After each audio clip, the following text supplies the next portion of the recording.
Saya semua sudah selesai, perkataan Tuhan di atas kayu salib.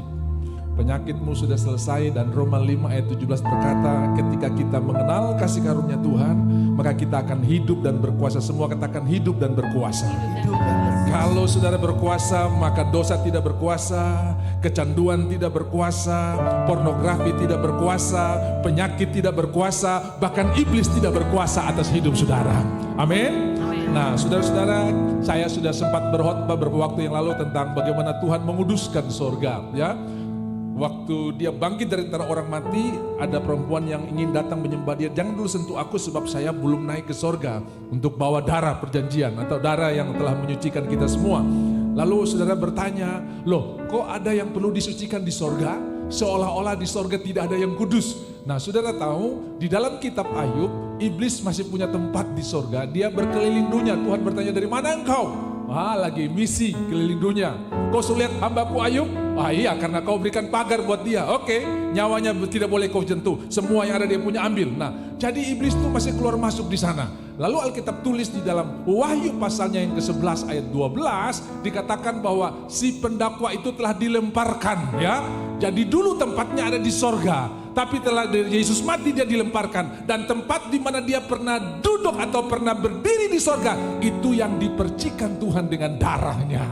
Jadi saudara-saudara, dia pernah ada di sana, lalu Tuhan memercikan darahnya, dan sekarang kita boleh menerima pertolongan yang luar biasa. Nah, saudara, ini tadi Roma 5:17, kita akan hidup, di bawah ada kalimat hidup dan berkuasa, saudara akan hidup. Nah, lalu kita lihat bahwa pendakwa telah dilemparkan, jadi tempat di mana dia pernah berdiri dulu. Tuhan naik ke surga, percikan dengan darahnya, dan hari ini kita bisa berkata, Tuhan engkau Raja, engkau luar biasa. Saya percaya bahwa 4 ber yang akan kita lewati ini tantangan banyak, pergumulan banyak, tetapi kita akan keluar lebih daripada orang-orang yang menang.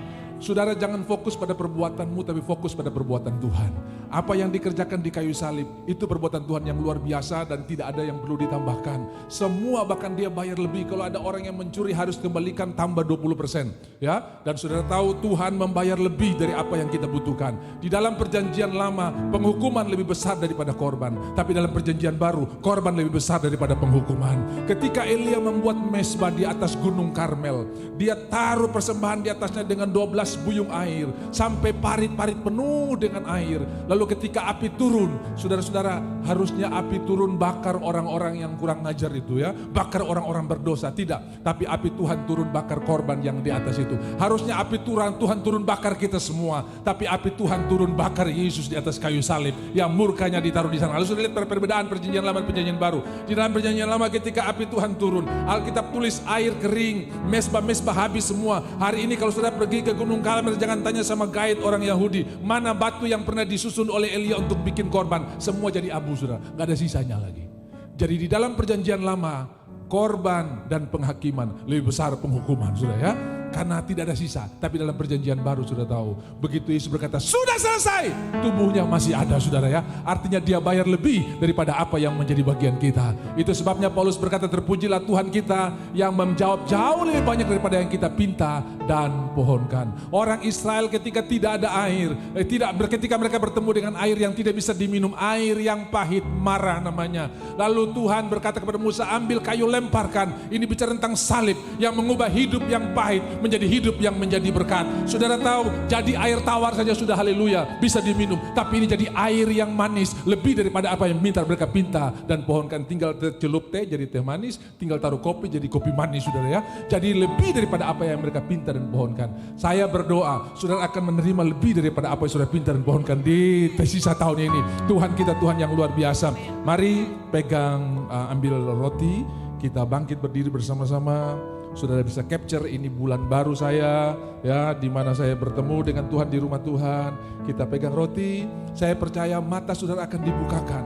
Dari tadi melihat, aduh aku kurang kudus, aduh aku kurang suci. Sekarang saudara bisa lihat bahwa saudara dibenarkan oleh Tuhan karena darahnya. Dan saudara punya mata yang terbuka, saudara bisa melihat harapan-harapan yang luar biasa. Saudara bisa melihat janji-janji Tuhan yang indah. Bahkan saudara bisa mengenal Tuhan yang luar biasa. Engkau akan dapat kekuatan yang luar biasa. Hari ini yang lemah, engkau akan berkata, aku sungguh-sungguh diberkati. Hari ini engkau yang dalam pergumulan kekurangan, aku sungguh-sungguh akan mengalami kelimpahan. Saudara-saudara, Saya percaya Tuhan sementara memberkati kita berlimpah-limpah. Obah roti di tangan kami menjadi daging-Mu Tuhan. Seperti orang yang begitu putus asa, kecewa, tapi ketika mereka mendengarkan firman, hati mereka berkobar. Dan lebih luar biasa lagi ketika mereka makan roti, mata mereka terbuka. Dan mereka bisa melihat Tuhan, dan mereka dapat kekuatan untuk naik ke Yerusalem menjadi berkat di sana. Saya percaya hari ini Engkau akan menularkan kekuatan buat seisi rumahmu, buat teman-teman, buat sahabat-sahabatmu. Bahkan keluarga kami, suami, istri, anak-anak yang tidak bersama-sama dengan kami, mereka mendapatkan berkat yang sama. Percayakah saudara bahwa roti tangan kita adalah persekutuan dengan tubuh Kristus? Makan dengan percaya dan terima berkatnya dalam nama Yesus. Mata kami terbuka dalam nama Tuhan Yesus. Haleluya.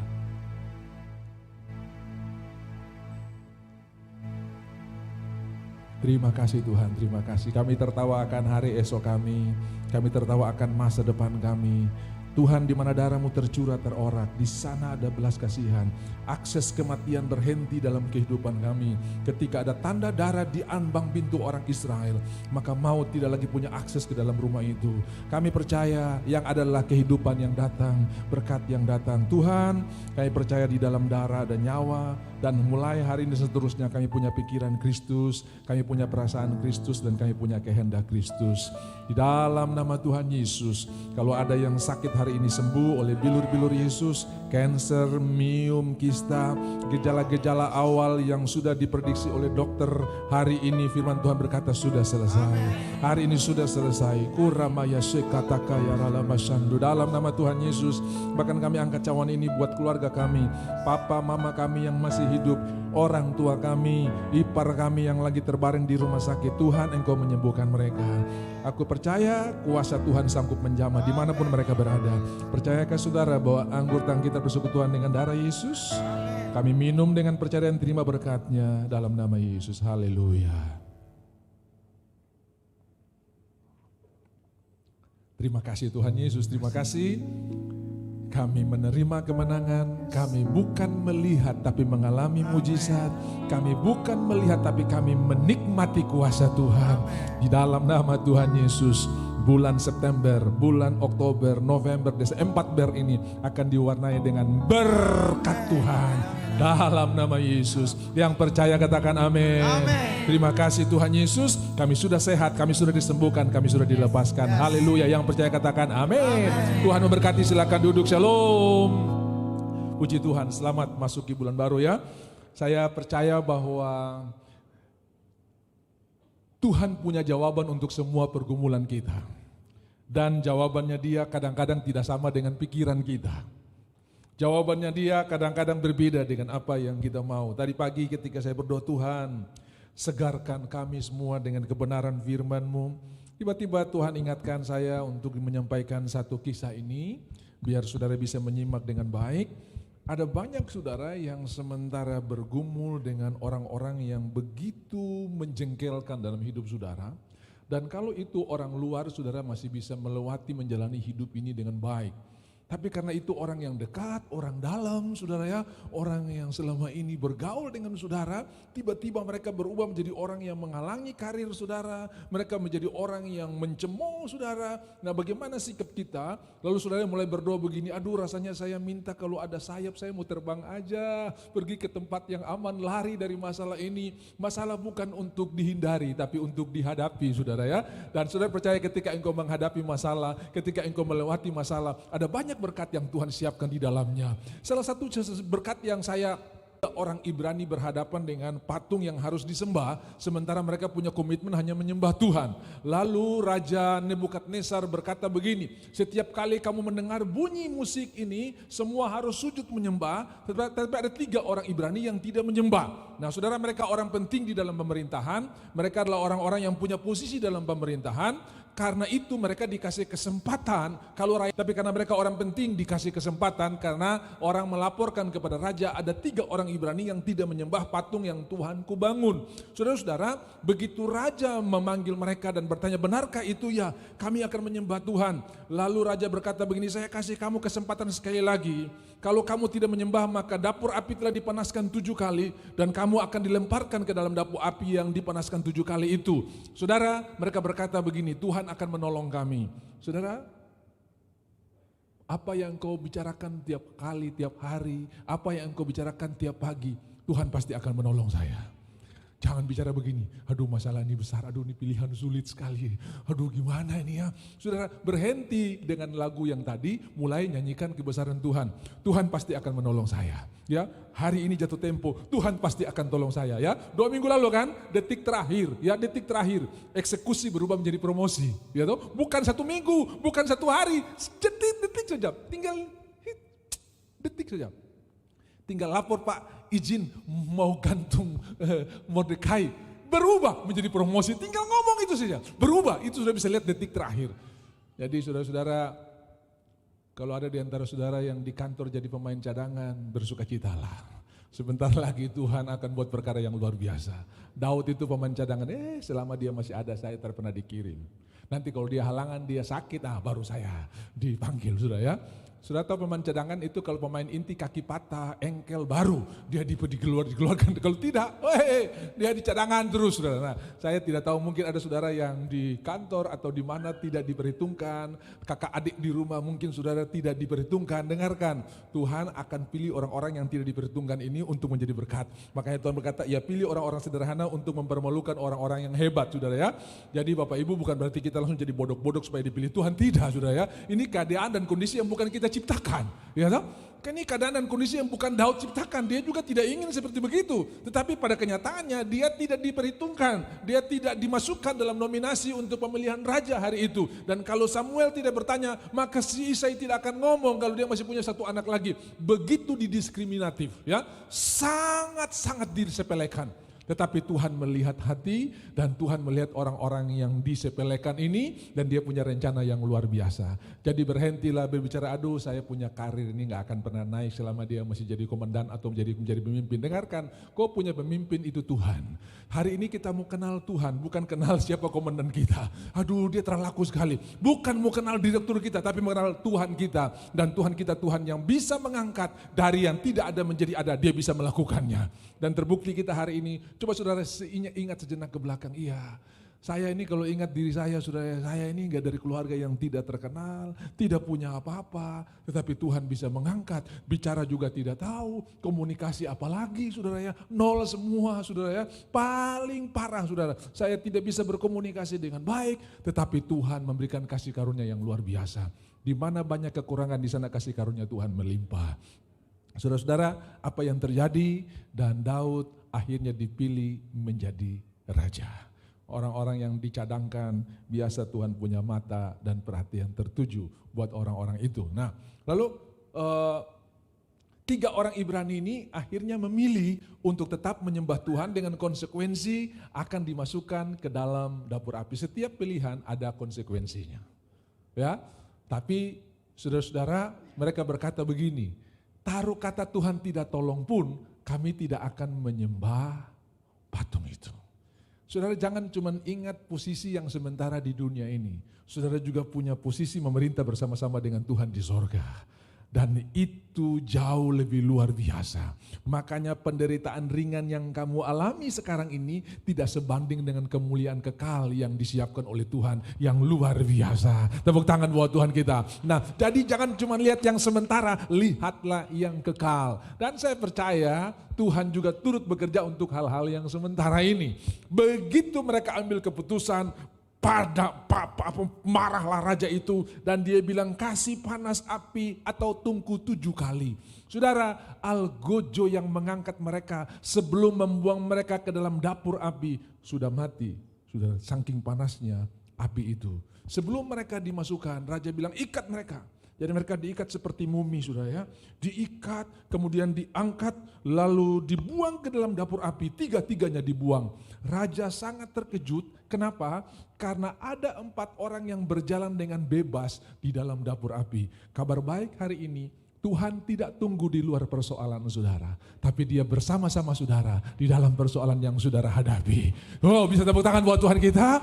Tuhan tidak tunggu dengan karangan bunga dan piala. Inilah sertifikat dan penghargaan buat kamu yang telah bertahan sampai ke akhir. Tidak, Dia ada di dalam persoalan kita. Dia tidak tunggu dengan karangan bunga dan berkata, kamu hamba-hambaku yang luar biasa. Tidak, tapi Dia turut bersama-sama saudara di dalam pergumulan yang saudara hadapi. Jadi jangan pernah berpikir, ya Tuhan suka tinggal saya rasa seperti Tuhan sudah dengar saya pun doa. Itu perasaan saudara, dan perasaan saudara bukan keadaan yang sebenarnya. Keadaan sebenarnya adalah firman Tuhan, bahwa Tuhan ada bersama-sama dengan kita. Perasaan bisa menipu kok.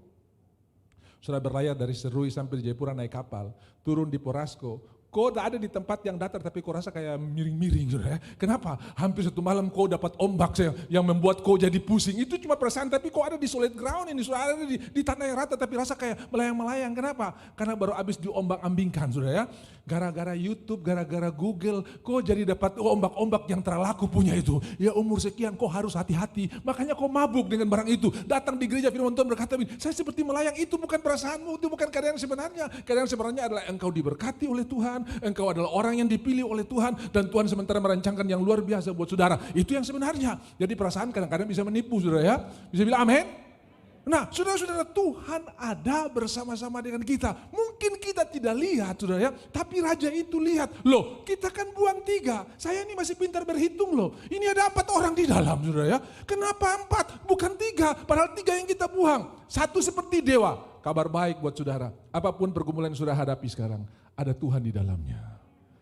Dia tidak tunggu di luar dapur api, tapi Dia ada di dalam dapur api. Yang kedua, mereka berjalan dengan bebas. Semua bilang berjalan dengan bebas. Saudara, waktu mereka sebelum dimasukkan, kaki mereka semua diikat. Mereka tidak bisa buat aktivitas apa-apa. Tapi ketika mereka dimasukkan ke dalam dapur api, ternyata dapur api itu hanya memakan atau memutuskan ikatan yang mengikat mereka. Amin. Tanpa usaha saudara. Aku ikat semua ikatanku, kebiasaanku tanpa usaha saudara ya. Ini terjadi dengan sendirinya. Ketika kita mengizinkan rencana Tuhan terjadi yang di luar agenda kita. Saya percaya Tuhan sanggup kirim malaikat untuk tiup api itu. Dan api itu mati sehingga saya tidak akan hangus. Saudara-saudara, banyak perkara yang kita bisa andai-andai ya. Saya percaya nanti dia akan jadi murah hati. Malah tambah kurang ajar saudara ya. Saya berdoa supaya kalau boleh lihat, malah tambah kacau saudara ya. Jadi Bapak Ibu, tidak usah berdoa Tuhan ubah suamiku, Tuhan ubah istriku. Itu doa yang salah. Doa yang benar bagaimana? Tuhan berikan aku kekuatan untuk hidup dengan pasangan yang berbeda ini. Ya, nah saudara-saudara, mereka masuk dalam dimensi yang luar biasa, di mana yang pertama Tuhan ada bersama-sama dengan kita. Yang kedua, api dan persoalan itu hanya membakar ikatan, sehingga mereka bisa berjalan dengan bebas. Saudara, berjalan dengan bebas ketika masalah selesai itu biasa. Tapi berjalan dengan bebas di tengah persoalan itu cuma Tuhan yang bisa melakukannya. Haleluya. Mereka berjalan dengan bebas di mana? Masih dalam dapur api saudara. Bukan di luar dapur api. Bukan di luar persoalan. Jadi saudara-saudara, mari undang saya, undang jemaat, Bapak Pendeta. Mari kita buat ucapan syukur di rumah. Kenapa? Masih ada api yang menyala. Tapi saya sudah dibebaskan oleh Tuhan. Bukan apinya selesai, apinya masih menyala. Mereka sudah berjalan dengan bebas. Amin. Jadi api itu hanya memakan ikatan sehingga mereka berjalan dengan bebas. Lalu terdengarlah suara, Sadrak, Mesak, Abednego, Tuhanmu luar biasa. Tujuan dari semua pergumulan yang sudah hadapi supaya orang-orang lihat Tuhan kita luar biasa.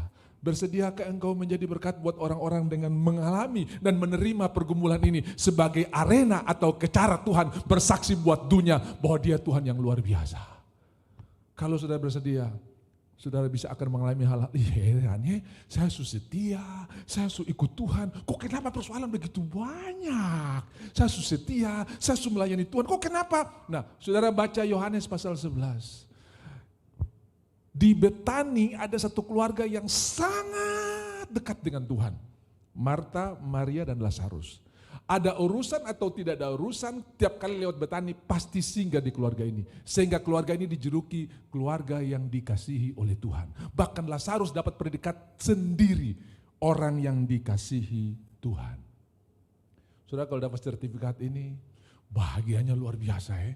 Tiap kali orang lewat, kau tahu ini rumah ini nih, wih, Tuhan Yesus itu paling suka datang di sini. Lalu saudara dengar, ada persoalan di dalam rumah ini. Lazarus sakit. Loh kok bisa orang yang dikasihi Tuhan sakit?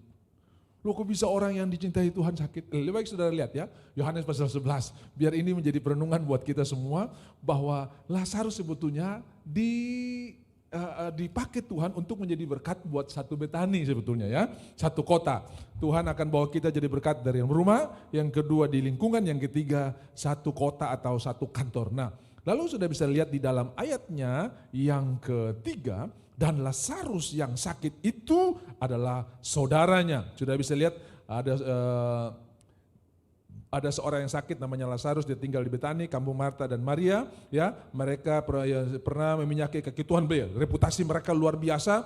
Ya, mereka sangat-sangat mengasihi Tuhan. Bukan cuman Tuhan melakukan perbuatan, mereka juga melakukan perkara-perkara yang luar biasa. Nah, Lazarus ini adalah orang yang dikasihi Tuhan. Mari kita lihat ayatnya yang ketiga, dikatakan begini. Dan Lazarus yang sakit itu adalah saudaranya. Kedua perempuan itu mengirim kabar kepada Yesus, Tuhan, dia yang engkau kasihi sakit. Ini fakta saudara ya. Dia yang engkau kasihi. Wih, orang kalau dikasihi Tuhan pasti bebas dari masalah. Tidak saudara ya. Orang kalau dikasihi Tuhan pasti bebas dari persoalan. Tidak saudara ya. Ada masalah. Ternyata masalah ini adalah sarana atau alat untuk menjadi kesaksian bagi banyak orang. Dan Lazarus bersedia menerima anugerah ini, kehormatan ini, saudara ya. Gimana kok kamu bisa lewat? Gimana kok kamu bisa sembuh? Gimana kok kamu bisa hadapi ya? Gimana kok kamu bisa bahagia terus? Nah, saudara-saudara, ini akan menjadi sarana untuk menolong banyak orang di belakang kita. Apa yang terjadi? Lewat peristiwa ini, maka saudara akan lihat satu kampung Betani percaya kepada Tuhan. Berapa banyak saudara yang sudah berdoa persoalan tambah hari tambah tinggi? Aduh Pak, saya sudah malas berdoa, kenapa? Tidak ada tanda-tanda perubahan, malah tambah hari tambah luar biasa. Tambah hari tambah parah Pak. Lazarus ini dari sakit, anfal, mati saudara ya. Dari sakit, anfal, mati. Lah orang yang dikasihi saudara-saudara. Lah orang, lalu akhirnya Tuhan berkata begini, mari kita pergi bangunkan Lazarus yang sudah tidur. Bapak Ibu, Tuhan berbicara dari kemahakuasaannya. Di mata Tuhan orang mati sama seperti orang tidur. Bangunkan orang tidur tidak sulit saudara ya. Bahkan saudara, saya ini dulu saudara, saya hidup dan besar dengan opa saya yang seorang mantri hutan ya. Kalau sekarang itu orang kehutanan yang suka bikin lahan-lahan untuk bibit unggul ya, bibit unggul, durian yang bagus, rambutan yang bagus. Nah, kadang hasil-hasil atau ketika lahan yang diuji cobakan untuk tanamkan bibit unggul itu sudah berhasil, saya suka diajak sudah ya. Dan saya ini pencinta sekali durian, ya. Durian itu saya suka sekali. Nah, satu waktu saya sudah tidur nyenyak di rumah, kira-kira jam 11 malam. Tiba-tiba mereka tidak berteriak, hanya berbicara sebiasa-biasa saja. Hei, ada durian yang baru dibawa oleh keluarga jam 11 malam. Saya bisa bangun cuma gara-gara ada suara durian, saudara ya. Jadi orang tidur itu tidak terlalu sulit dibangunkan. Kalau saudara omong sesuatu yang dia suka, pasti dia akan bangun. Dan saya bisa bangun. Nah, saudara, di mata Tuhan orang mati sama seperti orang tidur. Mari Bapak Ibu, waktu kita perjamuan kudus, mata kita terbuka. Apa artinya? Cara kita melihat, bukan dengan pikiran kita, tapi dengan pikiran Kristus. Persoalan ini biasa. Masalah ini biasa. Kenapa? Ketika mata kita terbuka, yang mati dianggap tidur. Dan betul, Tuhan bangunkan Lazarus, sama seperti bangunkan orang tidur. Lazarus, keluar. Memang dia mesti panggil Lazarus, kalau dia cuma bilang keluar, semua orang mati keluar saudara ya. Jadi dia mesti spesifik Lazarus, jadi cuma Lazarus saja yang keluar saudara ya. Nah, apa yang terjadi? Lewat peristiwa itu, satu kampung percaya. Saya percaya Tuhan sangat sanggup menyembuhkan Lazarus waktu dia stadium 1, stadium 2, stadium 3. Sangat sanggup, sangat sanggup. Tapi kalau Tuhan sembuhkan dia di kamar itu, satu rumah saja yang bersyukur. Satu rumah saja, dan mungkin tetangga-tetangga, oh sudah sembuh ya, puji Tuhan, Tuhan luar biasa ya. Tapi ketika dia sudah 4 hari di kuburan, semua orang tahu. Ya, semua orang tahu Lazarus sudah dikuburkan. Dan ketika Lazarus pergi minum kopi di Starbucks, saudara, semua orang kaget, lah ini kan kita yang kubur, saya juga hadir di pemakaman, kenapa dia ada di sini? Satu Betani, saudara ya, datang kepada Tuhan. Jadi Bapak Ibu, kadar pergumulan saudara itu menentukan luasnya berkat yang akan diterima oleh banyak orang. Jadi hari ini saudara berkata, terima kasih Tuhan. Saya sudah berdoa, tapi keadaan belum berubah, berarti saya tahu ada rencana Tuhan yang lebih hebat daripada apa yang saya pikirkan. Saya berdoa mata saudara terbuka, sehingga saudara melihat sama seperti Tuhan melihat. Persoalan ini biasa. Persoalan ini biasa. Ini bukan yang luar biasa. Haleluya. Paulus pernah bergumul, saudara. Aduh, 3 kali aku berdoa supaya duri dalam daging ini. Tapi Tuhan berkata, cukup sudah kasih karuniamu. Mulai hari itu, dia tidak bicara lagi duri dalam daging. Tapi dia bicara tentang kasih karunia Tuhan yang luar biasa. Mulai hari ini, sudah tidak akan bicara penyakit saudara. Tapi sudah akan bicara nama Yesus yang luar biasa itu.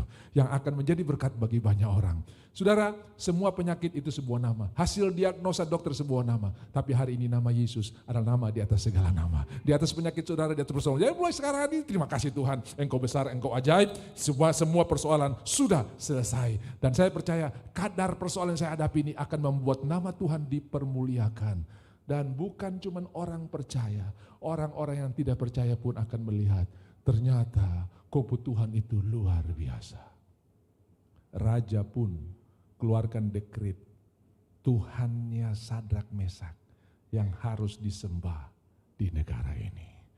Bukan tidak mungkin nama Yesus akan memenuhi seluruh bumi ini, termasuk Indonesia, akan mengalami revival yang luar biasa.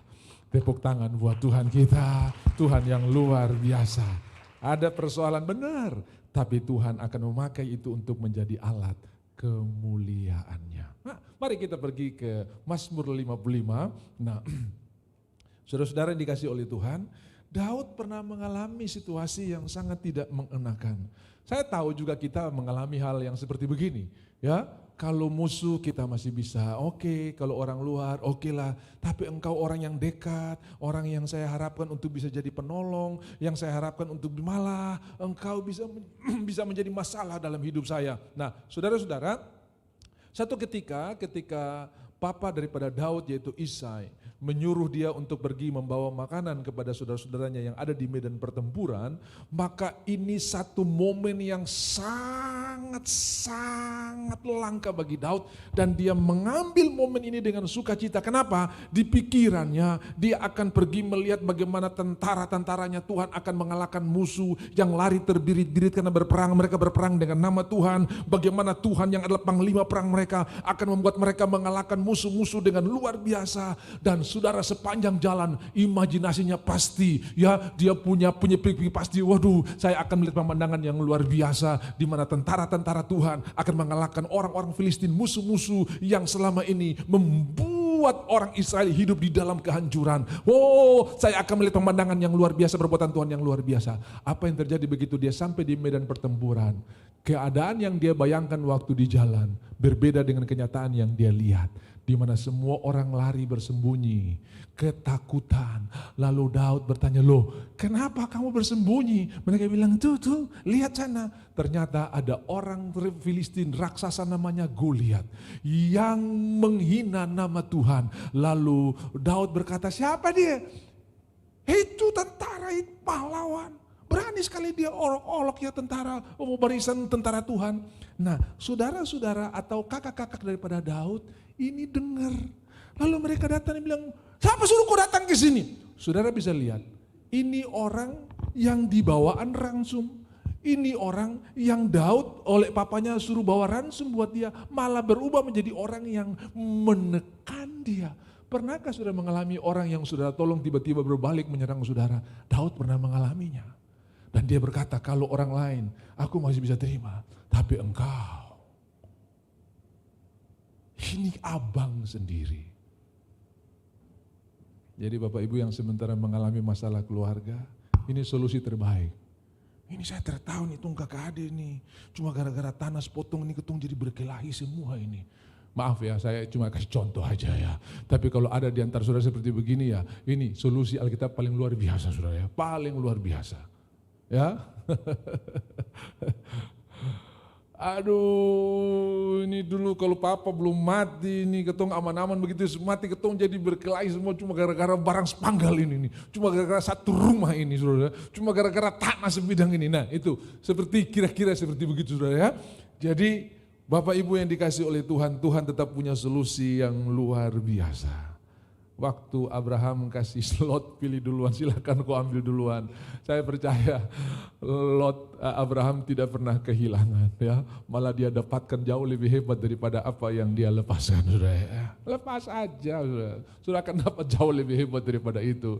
Dan saudara ketika engkau mendapatkannya terhadap orang yang bisa bilang, itu kau warisan. Tidak, itu perbuatan Tuhan. Jadi nggak ada yang bilang, dia kaya karena warisan orang tua. Nggak ada, saudara, nggak ada yang bisa bilang begitu. Itu perbuatan Tuhan yang luar biasa. Amin. Loh ini tidak ada yang amin karena banyak masalah warisan kali saudara ya. Mohon maaf tapi ya Roh Kudus sangat baik dan dia sangat mengasihi kita saudara ya. Nah, saudara yang dikasih oleh Tuhan, saudara-saudaranya datang, dia yang bawa ransum buat mereka, malah mereka yang bikin dia jadi lemah. Siapa suruh kau datang di sini? Ya ini bukan saya mau, papa yang suruh bawa ransum, kemudian nanti mau bawa kabar bagaimana kamu punya keadaan. Sudah tahu, sejak saat itu, nama-nama mereka tidak pernah dibicarakan lagi. Daud tetap eksis. Bapak Ibu bagaimana meresponi setiap persoalan yang datang daripada orang yang kita harapkan mendukung kita. Dia bilang begini, saya cuma bertanya, tinggalkan mereka. Stop bawa itu di dalam perenungan saudara. Satra sangka. Kalau saya tahu dia kayak begini, dulu saya akan tolong. Kau mau balik di dulu tidak bisa. Kau mau balik di 5 menit lalu tidak bisa. Mempersalahkan 5 hari lalu tidak akan mengubah 5 hari ke depan. Mempersalahkan 5 bulan lalu tidak akan mengubah 5 bulan ke depan. Jadi suami istri Bapak Ibu stop mempersalahkan yang lalu. Betul, memang saudara mungkin pernah buat keputusan yang keliru. Tetapi Tuhan tetap akan take over dan handle untuk mengubah menjadi kebaikan bagi kita. Sekalipun aku berjalan dalam lembah kekelaman, kita pernah buat jalan yang keliru. Tetapi Tuhan berkata begini, aku tidak meninggalkan engkau. Aku mengurapi engkau. Yang diurapi pertama kepala kita. Piala penuh. Engkau mengurapi kepala. Kotong punya pikiran yang dirubah lebih dulu saudara. Jadi pikiran-pikiran yang kacau hari ini, urapan dari Tuhan akan mengubah sehingga kita menjadi manusia yang lain. Ketika Saul bertemu dengan rombongan Nabi, Samuel berkata, engkau akan bertemu dengan orang-orang ini dan engkau akan kepenuhan sama seperti mereka dan engkau akan berubah menjadi manusia yang lain. Kulit tetap sama warnanya, hidung tetap sama tingginya, tetapi manusia baru tercipta di dalam kita. Haleluya. Saya sementara berhadapan dengan manusia baru, ciptaan yang baru dalam Kristus. Amin. Saya hanya bertanya, tinggalkan mereka. Jangan ada di dalam persekutuan yang salah. Kalau kau ketemu komunitas yang, dulu saya punya teman ini, parah keadaannya, dan akhirnya game. Stop, tinggalkan komunitas itu. Bilang kiri kanan, kau sudah dengar itu. Jadi jangan suka cari komunitas sakit hati. Biasa orang sakit hati lagi cari komunitas sakit hati, saudara ya. Cari anak-anak Tuhan, bicara tentang kebaikan Tuhan. Ketika Daud bertemu dengan teman-teman saudara-saudaranya yang bilang, saya tahu kau tuh terlaku, kau tinggalkan mereka. Saudara, komunitas kita menentukan kemenangan-kemenangan yang kita hadapi. Setuju? Jadi kalau saudara di lingkungannya, tinggalkan aja. Ya tapi Pak saya mau lari kemana? Lari kepada Tuhan. Saudara bisa ada di lingkungan itu, tapi saudara tidak terkontaminasi dengan apa yang mereka bicarakan. Kenapa? Karena Tuhan berikan pagar buat saudara. Apa itu pagar? Kebenaran. Apa itu pagar? Ucapan syukur. Apa itu pagar? Berdoa di dalam roh. Tuhan berikan pagar dan perlindungan. Haleluya. Saya mau masuk kantor, di kantor semua orang terlaku semua. Jangan, nanti saudara punya insentif dipotong loh saudara ya. Datang saja. Saya pernah cerita buat saudara bagaimana seorang ibu yang bilang sama pendeta, saya ini hari Minggu, ini adalah minggu terakhir saya berjemaat di sini. Kenapa? Semua di jemaat itu terlaku semua, tukang gosip, tukang bicara orang, ya sementara ibadah dong bicara orang. Oke, sebelum kamu akan meninggalkan ibadah ini atau persekutuan ini, bolehkah saya kasih tugas kamu terakhir kali? Oh, dengan senang hati Bapak Pendeta. Lalu di tengah jemaat yang lagi berkumpul saudara-saudara, dia disuruh bawa satu cangkir kopi yang penuh. Dia bilang, tolong kamu jalan keliling jemaat ini dengan cangkir kopi ini yang penuh ini tidak boleh tumpah. Oh siap, gampang. Oh dia mulai jalan, putar. Pelan-pelan, begitu tergoyang dia stop, dia jalan. Sampai satu putaran selesai, dia bilang, Pak Pendeta, tugas yang dipercayakan sudah selesai. Oh terima kasih. Terus pendeta tanya, kok ada dengar apa tadi jemaat-jemaat bicara? Saya terdengar, memang ribut-ribut tapi saya terdengar. Loh kenapa kau tidak dengar? Karena saya fokus di kopi ini supaya dia jangan tumpah. Jadi saya terdengar dong bicara-bicara apa saudara ya. Kalau engkau fokus kepada kebenaran, orang punya bicara-bicara tidak akan kau dengar saudara ya. Saudara tepuk tangan dulu ya. Tepuk tangan. Kenapa kita banyak terganggu? Karena fokus kita bukan kepada Tuhan. Ya, fokus kita bukan kepada Tuhan, makanya semua yang terdengar itu akan mengganggu kita. Tapi hari ini kita fokus kepada Tuhan. Tuhan yang kami sembah akan melepaskan kami. Ada begitu banyak musik, mereka tidak dengar. Tuhan yang menyembah kami, yang kami tinggikan, akan menolong kami. Haleluya. Satu waktu saya di Bali, saudara. Lalu saya minum kopi satu warung, kemudian dia bilang, Pak mau kue ini? Oh mau. Berapa? Ini gratis. Begitu habis makan saya tanya, dari mana ini? Tadi baru habis sembahyang, kami baru habis sembahyang. Oh puji Tuhan, masuk ke saya jadi kue kudus saudara ya. Memang kalau orang tidak kuat iman jangan ya, Alkitab bilang. Tapi kalau sudah tahu bahwa tidak ada, iblis tertinggal di makanan ya saudara. Tuhan bikin manusia sebagai baitnya, dia juga pingin untuk mengambil. Jadi sudah bilang di pohon ini, di beringin ini, dia tertinggal di situ, iblis tertinggal di pohon, dia cari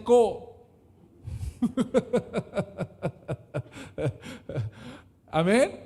Iya, jadi Bapak Ibu ketika kita punya pikiran makin hari makin bertumbuh, kita berjalan dengan kemenangan yang luar biasa. Jangan jauh-jauh kasus vaksin saudara ya. Waktu vaksin pertama kali bilang itu, lalu ada beberapa orang yang sudah divaksin, saya masih tetap manusia, belum jadi kuda Nil, belum jadi ini, masih bisa menyembah Tuhan. Ya, nah saudara ya, ramai sekali. Waktu itu banyak di kalangan orang-orang percaya muncul ini. Tapi saudara-saudara, saya percaya bahwa seperti saudara minum prebiotik Yakult itu saudara ya. Ya sama saja, cuma satu masuk di mulut, satu masuk disuntikan, sama saja sudah ya.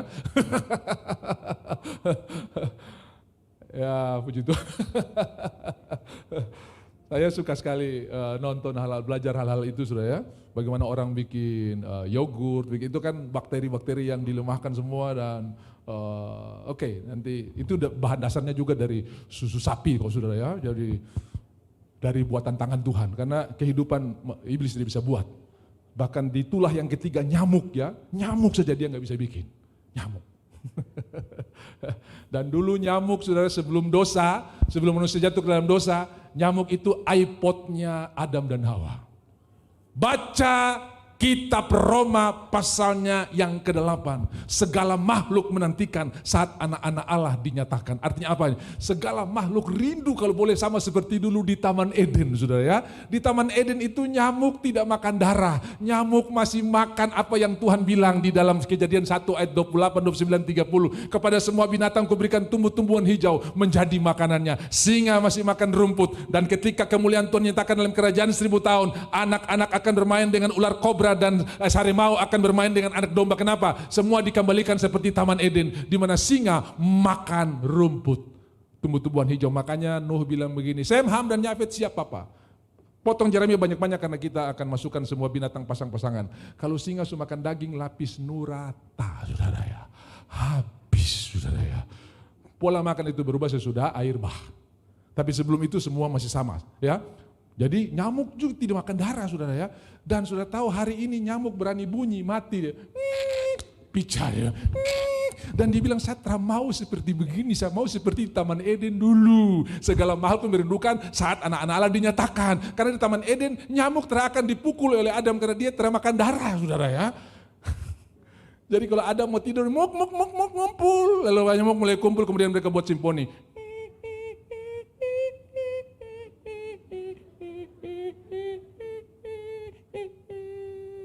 dan tidur. Itu iPod-nya Adam, saudara ya. Lalu karena dosa semua jadi rusak. Termasuk pola makan itu, saudara. Bilang kiri kanan, saya baru mengerti sekarang, saudara. Jadi apa yang dikumpulkan oleh Sem, Ham dan Yafet? Rumput atau jerami. Karena Kejadian 1 ayat 29 masih berlaku. Kepada semua binatang yang terbang, yang merayap, ular pun, saudara ya, ku berikan tumbuh-tumbuhan hijau menjadi makanannya. Ya, jadi saudara-saudara bisa nangkap hal ini, bisa mengerti. Semua pola ini berubah. Ya, waktu dinyatakan nanti saudara akan lihat. Di dalam kitab saya dikatakan anak-anak kecil akan bermain dengan ular tedung. Kalau ada orang mati umur 100 tahun masih dianggap kaum muda, saudara. Jadi umur kita panjang sekali. Nah, kembali kepada ini. Bapak Ibu, ketika engkau menghadapi hal seperti ini baru satu contoh. Bagaimana saudara-saudara sendiri tidak mendukung ya. Ketika saudara sudah ambil keputusan, aku percaya. Habis sudah bilang aku percaya. Banyak orang tidak mendukung saudara. Tinggalkan komunitas itu. Cari komunitas yang sama-sama memuliakan Tuhan. Mau pakai WA kah? Mau pakai telepon kah? Tolong doakan saya. Tadi saya baru dengar perkataan yang melemahkan. Tolong doakan saya. Oh, aku berdoa. Itu saudara. Minimal saudara punya komunitas yang bisa mendoakan saudara. Bukan melemahkan saudara. Yang setuju katakan amin. Kau punya masalah itu besar sekali. Itu komunitas yang salah. Tinggalkan saja. Ada saudara-saudaranya yang bilang, kau ini saya tahu kau itu. Tinggalkan saja. Saya cuma tanya kok. Tinggalkan saja. Jangan. Ada orang tinggalkan tapi jadi kepikiran. Saya tersangka. Dia sudah terpikir, orang ini masih berpikir terus. Saya tersangka. Bilang kiri kanan, orang itu terada di sini. Haleluya. Amin. Ini kebenaran yang akan membebaskan saudara. Kebenaran yang akan nah itu sebabnya setiap kali kamu melakukan perjamuan kudus, ingat akan Tuhan. Kita punya persekutuan dengan Tuhan. Dan Tuhan tidak pernah gagal. Waktu saudara susah, ambil perjamuan. Tuhan, aku percaya. Setiap kali aku melakukan ini, aku ingat akan Engkau. Di dalam Tuhan tidak ada kegagalan, di dalam Tuhan ada kemenangan. Di dalam Tuhan ada berkat yang luar biasa. Haleluya.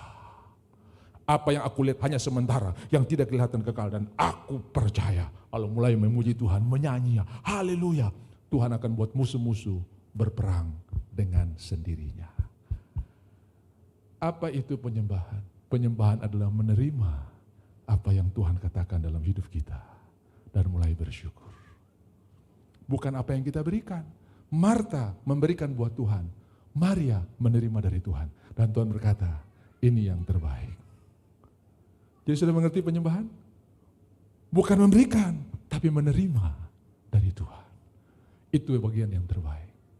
Hari ini terima kebenaran dari firman. Itu penyembahan yang luar biasa. Yes, aku percaya Tuhan. Semua perkara, segala perkara dapat kutanggung dalam Tuhan yang berikan kekuatan kepadaku.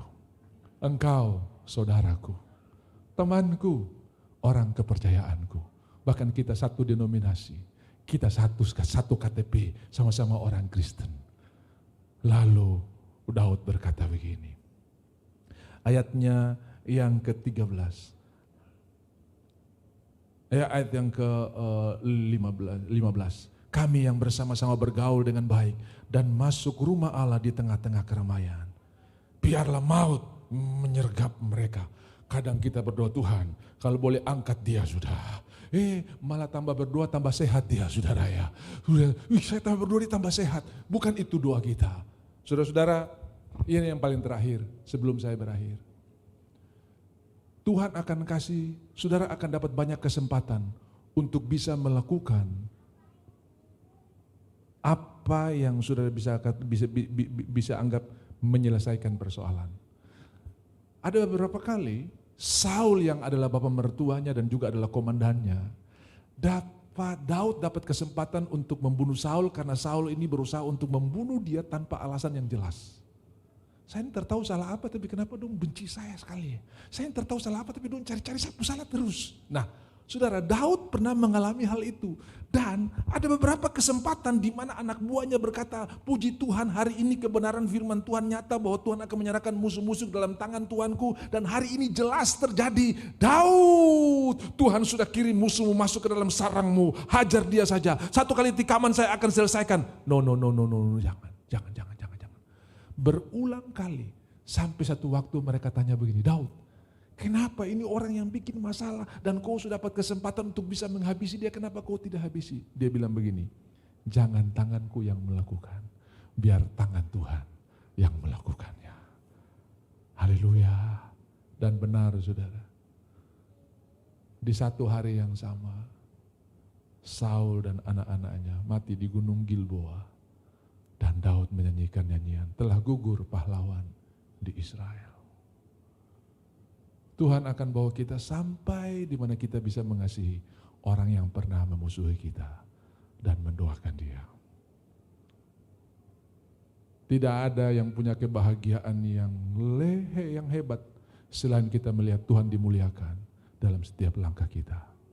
Saya mau tanya, hari ini kalau orang yang paling sudah tidak sukai, sudah bawa ke depan, sudah pukul nyonyor sampai bawa buruk, puas? Gak pernah.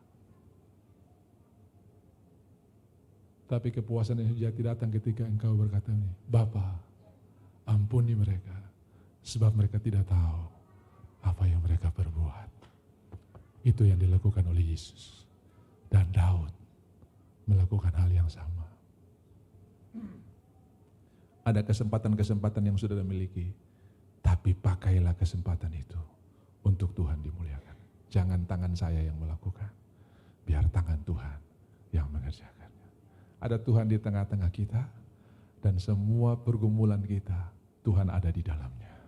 Dan dia sementara mengubah air mata kita menjadi sorak-sorai. Mari bangkit berdiri. Berikan tepuk tangan yang luar biasa. Ini tepuk tangan kesembuhan, ini tepuk tangan kemenangan. Sukaralabaya. Saya tahu Tuhan di tengah-tengah kita dan dia adalah pahlawan yang berikan kita kemenangan. Bisa ditayangkan Sefanya 3 ayat 17. Kita akan baca ayat ini bersama-sama untuk mengakhiri firman Tuhan.